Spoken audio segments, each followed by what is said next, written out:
Okay.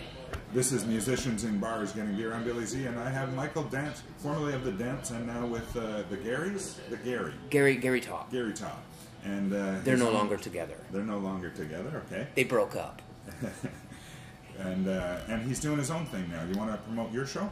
Okay, which Gary Topp has given me invaluable help with. I'm putting on a David J. from Bauhaus, Love and Rockets show at the Tennessee. That used to be the Mitzi's sister.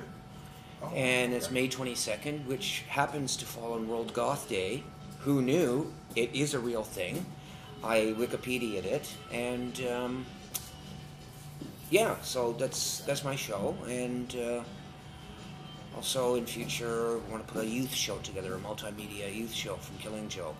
But that's cool. I'll discuss that later. That's just a pipe dream at the moment. Let's get David J. finished with. So that's it for, I guess, promo. Okay. So well, here we are at the Cadillac Lounge, and what are you drinking? Tank House. Drink Cheers. local. I mean, buy local. Yeah. It's a local brewery, microbrewery, and it's good. Cool. Well done. And I don't mind giving Mill Street the shout out. Yeah. Great place. I want a T-shirt, Millhouse. So tell me more about Michael Dent. What's your history? Okay, born in 1958, May. So my birthday's coming up in Me too. about 20 days. As far as anything artistic, I've always drawn and stuff all my life. But as far as it basically all began in 1977 or 76 actually.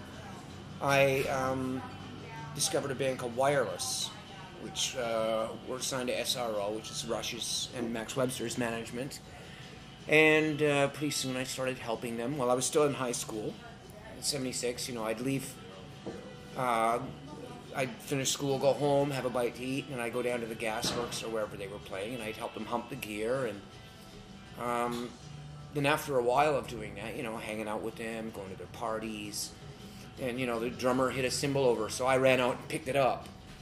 And pretty soon, I got to start setting up the stage gear. And then I got kicked out of the house unless I paid rent. So I asked the band, I said, well, how much do you want for rent? My mom said $35 a week. So I asked the band if they could afford $35 a week, and they said yes. So I got hired by Wireless, which was an extravagant-sized road crew at the time, being 4 people. Normal crews in the 70s were 3. Monitors, lights, and sound. Right. And the monitor guy usually had to do the stage stuff. Switch guitars if a string broke. Right. So worked with them for about 2 years, and then I did a short stint with Saga. That lasted about 6 gigs until Clark Graff, the lighting guy, got really pissed drunk in Ottawa.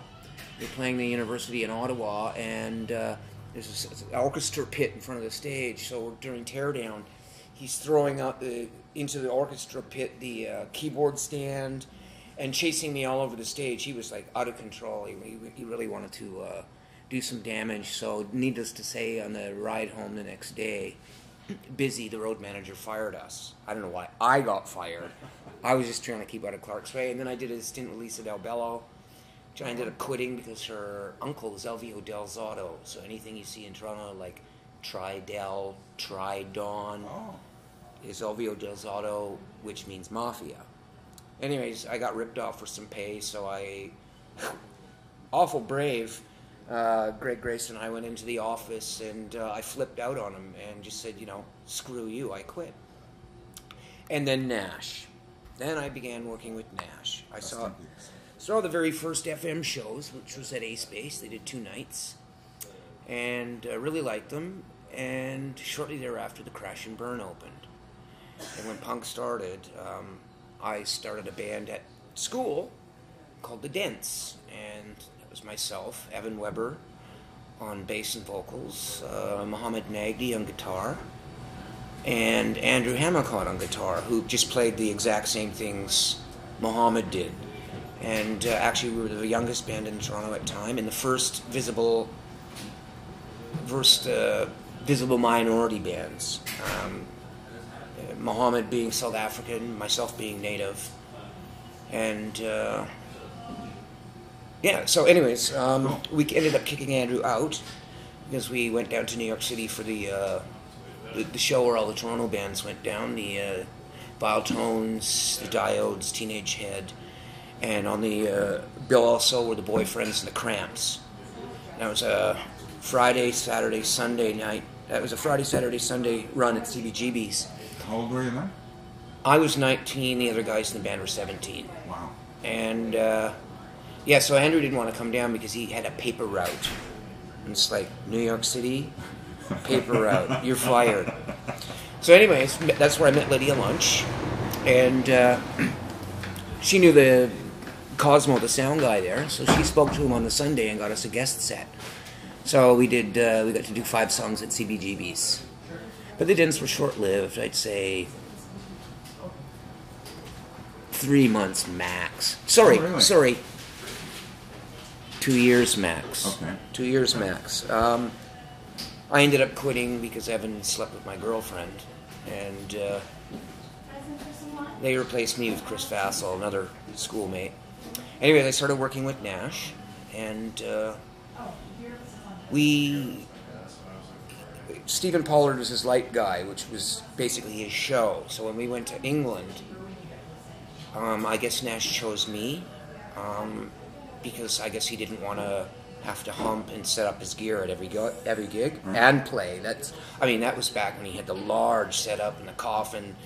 And he had a lot of stuff and a lot of weight, a lot of work, like the setup. Right. Where his last setup was very easy, could set it up in like 10 minutes. Did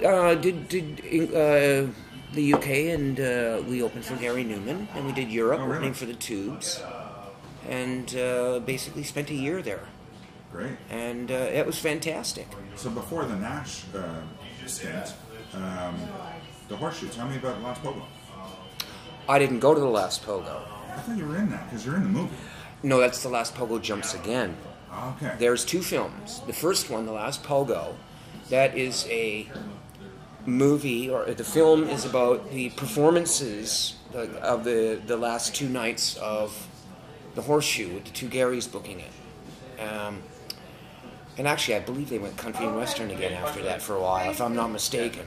That's when I was on the road with Wireless, so that's why I wasn't there. And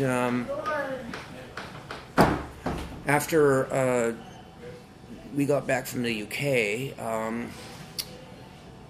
still worked with Nash, did the police picnics and stuff, and then FM reformed, so I was working with FM now. And they ended up breaking up. They lasted maybe a year after a contest, I believe, and then they re-broke up. I can't remember exactly how long, and I've lost all my journals and stuff. But that was a fun time, a lot of work there. I ended up having to do lights, which I hate doing lights. I really hate doing lights. I did have the chance to do sound, but I'd only been working with doing sound for Nash, and he was very simple to do, because he did the mix and I got one line, so I just did the EQ and the volume and recorded whatever. But so when the FM reformed, I was offered the gig to do sound, but I didn't have enough confidence in myself to mix the full band. And so I ended up having to do stage and lights, which sort of sucks doing both at the same time. Because if something screwed up, I'd have to leave the light board, run up to the stage, which also I had to do a number of times doing sound for Nash. One opening for Gentle Giant at Massey Hall. Something screwed out. It was like, sound technician, please. So I had to leave the soundboard, run up that middle aisle, jump up on the stage, fix his distortion pedal, jump back off, and run back to the board. That was rather embarrassing. Then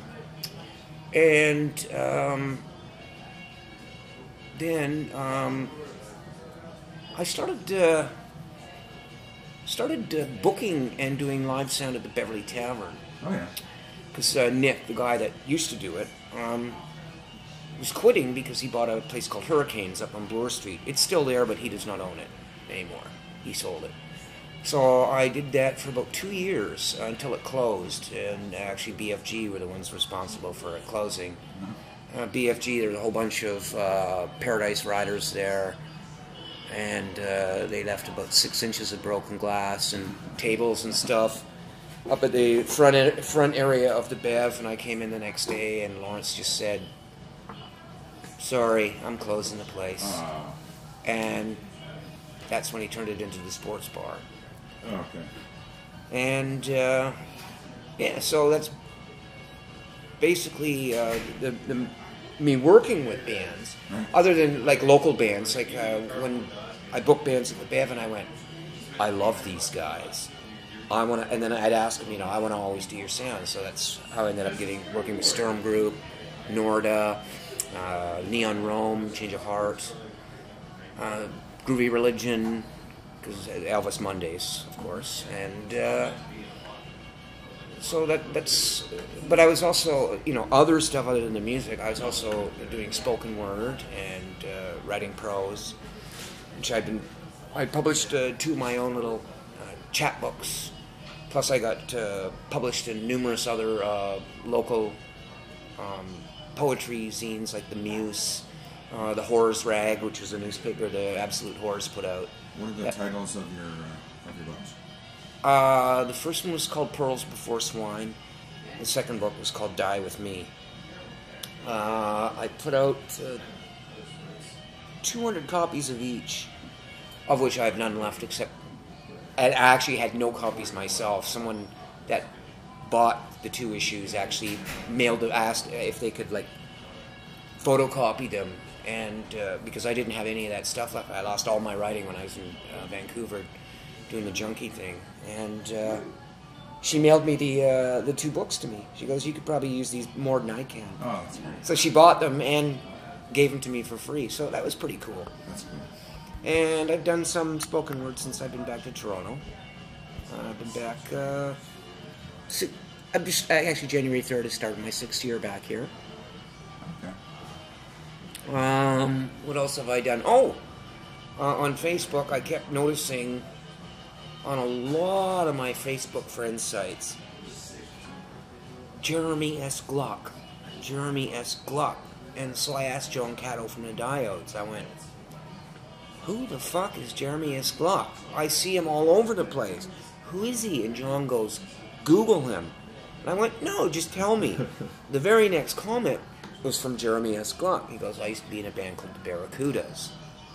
So anyways, we friended each other, and we chitted and chatted, and he has an alter ego, Data Whore. Now, his alter ego, Data Whore, he's a sound poet. He uses samples, loops, found sound, pieces it together like a jigsaw puzzle of sound. And then he gets other people, usually people who sing, actually. I don't sing. I can sing, but I can't remember words. So it's basically his stuff with my spoken word over it. And we did one piece, because I said, I really like this piece you did, and this, it's really cool, and I'm digging what you did. There's like nothing else like it. I've heard no other kind of music like what he does. I call it trip loop. It's people just think it's noise, but it's not. It flows. It has rhythm. It goes through many changes. I'm sure you've heard of it. You've heard it. I posted it up on my wall. Mm-hmm. So it's really, really cool, and just using sound and samples and stuff. So the first track we did, it was called Olivier, and I wrote all the words are mine, all the treatments are Jeremy's. After I heard the first treatment that he did, like the first jigsaw puzzle made of sound with my words on it, when I was writing the words, I had an image in my mind of like a hobo riding on a train. Now, I never told Jeremy this, but when I got the piece back, he's got, the trains in the background with the Doppler effect, that sort of thing, and I went, my God, this is exactly what I was thinking of. And I told him that, and I went, wow, I'm absolutely blown away. I want to do another. So he said, sure. So I sent him a track called Roll For You. Same deal. Now, this one became an epic. This turned into an 11-minute plus epic. And once again, when I got it, what I was thinking in my mind, because I some of the lines are like, and it goes on and on and on. So what Jeremy did is he put that so it goes on and on and on and on and on and on and on. It's like, when I got it, it's like this was exactly what I was thinking too. So we ended up doing a whole album together, which is called Div Joy Vision. There's probably about 10, 12 tracks. Then it turned into 2 albums because he had a whole bunch of friends do remixes. So that's the second album, a whole bunch of different people remixing all different tracks. Then it turned into a 3rd album, a whole bunch of people remixing the same track. So it's like one album, it's the same track but remixed by a whole bunch of different people. And it sounds like 8 different songs, just the same words, but all the samples and loops, are all jumbled up and repieced together in a completely different fashion. Remixes include Mick Harvey from the Bad Seeds, John Cato from the Diodes, and the latest one, Youth from Killing Joke. His first production after him producing the latest Pink Floyd LP. And all of these people did all the remixes for free, which was, I mean, Youth can ask anything to produce something, and he's a world-class producer now, like world-class producer, and he did it for free. I mean, he's a wonderful man. I've known Killing Joke, like the original Killing Joke, and various members since then, i.e. Martin Atkins, Raven. I've known them since 1981, and met them in England when we were over there with Nash. There's the Townhouse Studios. If this is the Townhouse Studios, there's a studio on this end, there's the cutting room on this end, then there's shops in the middle here. It's a block long. And then up top, above the cutting room, is apartments for people recording at the Townhouse or on Virgin. And from here across, like in the top section, is the reverb room, where there's speakers set up on this end, and they put microphones all the way to the end, and then the Townhouse would send whatever they wanted up, like say the stereo drum tracks up to the drums, and depending on what mic they used to re-record what's coming out of the speakers would determine the length of the reverb delay. Mick Glossop discovered this. He worked for Virgin. He did. He produced the Ruts. He produced Public Image, Metal Box. He's done tons and tons of stuff. He did the Wanderers, which was pre-Lords of the New Church. Anyway, this was his idea, and that's where that Phil Collins drum sound, and everyone else who played, recorded at the Townhouse has. Kate Bush, Peter Gabriel, The Jam, Queen, the Ruts, DC, Public Image recorded their live album. Mixed their live album there that they recorded in Paris. And all these people were in the studio when I was there with Nash. And there's a communal dining area where they made breakfast and dinner for you. And everybody dined together except for Queen. Queen are assholes. They're snobs. They ate alone. And then when they were done, everybody else was allowed to go back in. And actually, we had to wait till they were actually back in the studio so we didn't encounter them. So fuck Queen. And, so that was a wonderful experience. Anyways, beside the door of the cutting room, where the entrance to the suites were upstairs where we stayed, there was in black marker, Killing Joke. And I went, I don't know what that is. It sounds like a band name. And I'm loving the band name. Yeah. Anyways, the Dead Kennedys were staying in the floor below us. And they were going on tour with UK2K opening for them for a month-long UK tour. So Jello asked me, as soon as I heard the Dead Kennedys were down there, I raced down and I went, hi, I work for Nash Slash. We're upstairs. I love the Dead Kennedys. I want to meet you. And they're all amazing guys. That's the original Dead Kennedys with East Bay and Ted on drums. Not the second drummer. So anyways, Jello is an avid record buyer. He'd been there a week and he already had like 200 plus albums, probably as many 7 inches and stuff. And he said they had to give up their spot, their apartment, while they were on tour for a month, so it could be used for somebody else. So he asked if I would look after his stuff. So I said, sure. So we transported the stuff upstairs, and they've gone on tour and stuff like that. So I decided to take a little trip through his record collection that he'd already purchased. And I'm going through it. I come on this 12-inch, Killing Joke, Requiem, and I went, this is it. I immediately throw it on the turntable and say, and like the third, it's like I'm hooked. And then the guitar comes in, and it was like, I absolutely love this band. I love it. And Nash came home, and I went, Nash, you have to hear this. Same response. So I turned him on to Killing Joke. He introduced me to them. It was a couple of months later. He goes, you'll never guess who I met. I went, well, probably not, so just tell me. He goes, Killing Joke. They're recording their second album here. So that's how we met them. And then we were invited in for the, okay, it's done. Let's have a listen. And I swear to God, Nick Launay was the producer, engineer. He hits play, and it must have been on, 12. As loud as that system would go. I was sitting at the back of the room on a stool, and I swear to God, I went, and I leaped right out of my chair.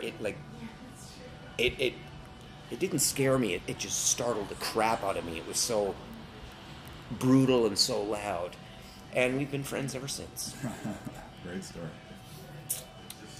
So that's awesome, Michael. I'm going to take a wee break here and speak to our commercial sponsors. Actually, I'm going to beg for some commercial sponsors. So okay. We'll be right back with Michael Dent. Okay, we're back with Michael, and let's talk about the last Pogo jumps again. Let's. So you're friends with Colin? Yes, I've been friends with Colin even before the Crash and Burn, when he was working the door at the Roxy and the New Yorker. Interesting. And actually, how I met Colin, this is a really funny story too. A number of us, probably the Dent's crowd, our high school crowd, there was about 6 of us, all went down, and used to be able to smoke pot in the Roxy, and nobody gave a shit, and you could bring in a Mickey or whatever. It was like, this is really cool stuff. So anyways, Reefer Madness is showing. I'd never seen Reefer Madness, and we're all just blasted on weed. We're like high, right? And so that would have made me 17 or 18.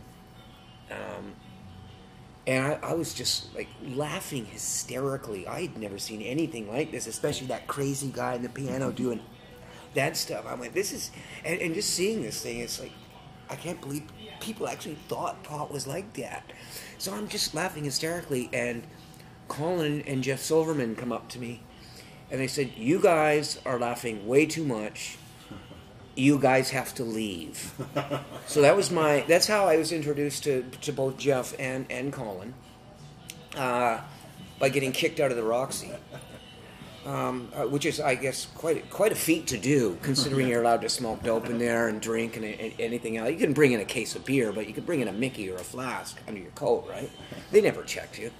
So that's where I met Colin, and we've been friends ever since. And so what's your involvement in the last Pogo jumps again? Okay, the first one was just the recording of the bands that played the last 2 nights. Mm-hmm. The second one is it is basically interviews with all the people that were in the bands on various subjects, like all the people, like first wave Toronto punk, like Vile Tones, Diodes, Douches, Dents, etc., Teenage Head, all the original first wave Toronto punk bands, and it's basically interviews and music, of course, and live footage of all the people that put it together, including the two Garys, Gary Topp and Gary Cormier, who have enriched this city unbelievably with both music and film, performance, circuses or chaos, etc. since 74, 75. I think they deserve some sort of award from the city for enriching the city musically and culturally for over 30 years, 40 years. And, CPI certainly weren't bringing those bands in, or Martin Onrot. And although CPI did try to, once they saw how well punk was doing, they tried to steal the police off the Garys. Mm-hmm. And the police told CPI to go fuck themselves. Oh, right. Because at least, as much as I hate the police because they're fucking assholes, they at least, I have to give them credit for having loyalty and stand by the guy that made them famous in the States and Canada. Oh, Canada first and then the States. It was the two Garys that did that. The same deal with Supertramp. They didn't do Supertramp, but Supertramp were famous in Canada, like huge in Canada before any other country, including England and the States. They only became big in other countries because they became big in Canada first. So same sort of deal with the police. Their first show they did, it was at the Horseshoe, two Garys, 7 people in the audience, 7. And then, a couple of years later, they're doing the police picnic. Right. So, anyway, back to the film. Talks about that in the film. Yes, all that stuff was in the film. So anyways, obviously, being the first wave of Toronto punk, I was asked to chat. So my part in the film was in front of where Freddie Pompey used to live, around the corner from New Rose on Queen. Freddie lived on Power. New Rose, which is a TD Bank now, at Parliament and Queen on the north side. It used to be a strip of row houses. Now it's just a big bank. So anyway, we're sitting on the steps, and there's the church there on Power and Queen. So that's me sitting on the church steps. A lot of it got edited out, and some really cool stuff got edited out. But it's all like a 3-hour film as it is. Oh yeah. But and the extras. I mean, there's so much. The extras are about as long, and the thing is there were so many other like really funny. They could have probably made it like a 12-hour film. I mean, they had over 200 hours, well over 200 hours worth of footage. So there's a lot to sift through. Yeah. That was done by Colin Brunton and Kire Papitz, which is Chris Haight's son from the Vile Tones. Oh, okay. And Chris Haight also was in The Secrets. I don't know if I should say anything. I can't say who's doing it, but there will be a secret show in the future. A secret show. No, it's not a secret. I'm going to keep the show secret because it hasn't been announced yet. Okay. But there's like 5 bands on the bill, and I can't even tell you what the date is. I know the date. I know where it is. I know who's promoting it, but I can't say any of those. I can just say The Secrets will be doing a show here, along with other Toronto punk bands that were around back then. But I can't. That's all I can divulge at the moment. We'll stay tuned to your site, your Facebook page. Pardon me?